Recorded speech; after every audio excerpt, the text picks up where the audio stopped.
Hello and welcome to another episode of the Eukanuba Puppy Training Series. Today we're talking about sporting dogs and all of the admirable qualities you'll want to look for when hunting for the right companion. Now, I've got to be honest with you, my knowledge on this subject is a little off target, as you might say. But don't worry, I've invited world-renowned sporting dog expert Martin Deely to join us today. Hi Martin. Hello Jim, good to be with you again. Now, you are quite the sports dog trainer, is that right? It's a passion, and I think it has to be a passion. It's something that you really love. I've been doing it for 35 years. Wow. In fact, there's a number of different types of sporting dog. I see you've got a little golden retriever. What's her name? This is Honey. Isn't she gorgeous? She's absolutely darling, and very much the working golden retriever too. Yeah, she's a great girl. But what I want to talk about when you're talking about hunting dogs, or gun dogs I often term them, is probably four main breeds: pointers and setters. Especially for me, retrievers and spaniels, and little golden retrievers like this are just gorgeous. Now, if our viewers were looking for a good hunting dog, all they need to do is to get one of the breeds you mentioned, is that it? Well, yes and no. It's a Labrador isn't a Labrador isn't a Labrador. You can get certain Labradors which are bred more for conformation, some more companion dogs, and then some very much for the working line. So you're always looking for a dog that's got the right genetics. If the parents are from working, or are working, and so it's working lines, then you're more likely to get a good working gun dog from those kind of parentage. And of course, if you think about it, when you've worked with them a few months, you know whether that dog is going to be good or not. And you've got to go to the ones that have actually proven themselves. The best comes from the best. Right. Now, how's that exactly? Well, you're looking for the qualities which are inherent with a dog. Every dog has certain kind of, if you like, natural abilities, natural skills. It might have a nose, but you want a good nose. You want a dog which has got a passion for hunting and using that nose. And for me, an important thing, that dog's going to be my partner. So I'm really looking for trainability, a dog that wants to work with me. And how can you improve on these? Well, you build on the basic skills, the basic instincts. You know, you find that dogs like to chase, so they're working for things. They like to find things, hunting. They like to actually push it out, perhaps, and then catch it. And then they like to take it home, maybe even to eat it. So if you've got dogs which are hunting, like a spaniel or a retriever, and all of a sudden flushes something, I do the shooting, but then they go and fetch it, bring it back to me, I'm home, and deliver it. So we're looking at bringing out those natural abilities, and we're also bringing out an athlete, because they've got to be fit to do that. Right food and the right way of conditioning them. Now, what I want to know is, when you're looking for in a champion, what should you take into consideration when you feed them?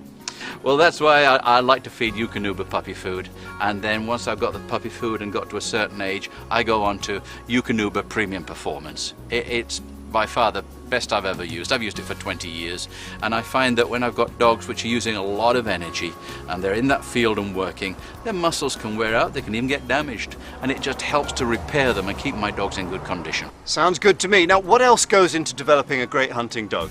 Well, there's a number of different skills, Jim, that can and should be taught depending on really the type of dog that you're working with. I like to start with the fundamentals. You know, you always start at kindergarten and kind of build up. I call it foundation training. Right. And a lot of that comes from retrieving. You know, the idea of finding something, bringing it back, and the enjoyment that comes from that reward of retrieving. And for me, with retrievers and spaniels, it's very much retrieving.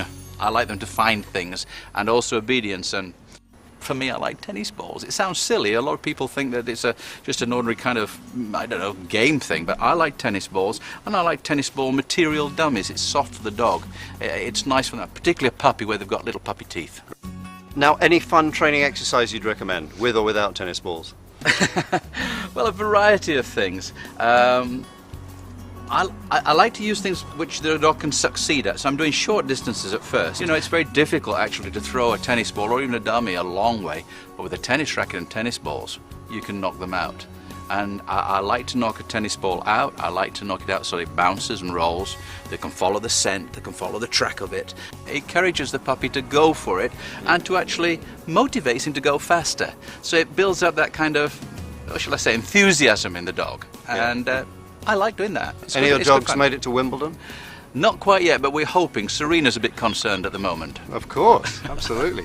So, like me after a day on the soccer field or a tough day in the gym, I'm sure the puppy appreciates a little TLC after training.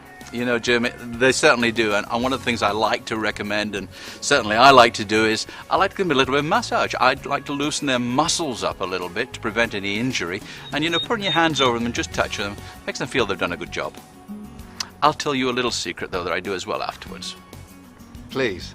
I think I want to hear this. Oh, yeah, it's nice. It's nice. Eukanuba. They have a very nice cookie shaped like a bone. Mm-hmm. And get a good dollop of honey, put it on there, and let the dog have it at the very end. Excellent. That little bit of sugar just lifts that energy up again. Doggy dessert. Indeed. A puppy pudding, as we would say in England. A real pudding. Sweet advice indeed. Martin, thank you so much again. Thank you so much, Jim. It's my pleasure. And one of the things I would say is, you know, keep it fun, lots of praise, and just remember those little 3 Fs. Firm, fair, and always fun. Great. Enjoy it. I love those 3 Fs. Go and have a good massage. You've earned it. Thank you. Okay, here are the Eukanuba 5 stars for training a great hunting dog. Number 1. When it comes to selecting a great sporting dog, 4 different types are truly a breed apart. That's retrievers, pointers, setters, and spaniels. 2. Don't waste time training a dog that doesn't show early signs of promise, which can be sniffed out early in puppyhood. 3. Transition your dog to Eukanuba Premium Performance Formula as it grows up. 4. Condition your puppy with structured exercise. A champion hunting dog needs to be in the absolute best physical condition. And 5. After an active day, the best way to wind down is with a rub down. Massage your dog and let him know what a good boy he's been. Until next time, this has been another episode of Eukanuba Puppy Training, dedicated to making a good dog great.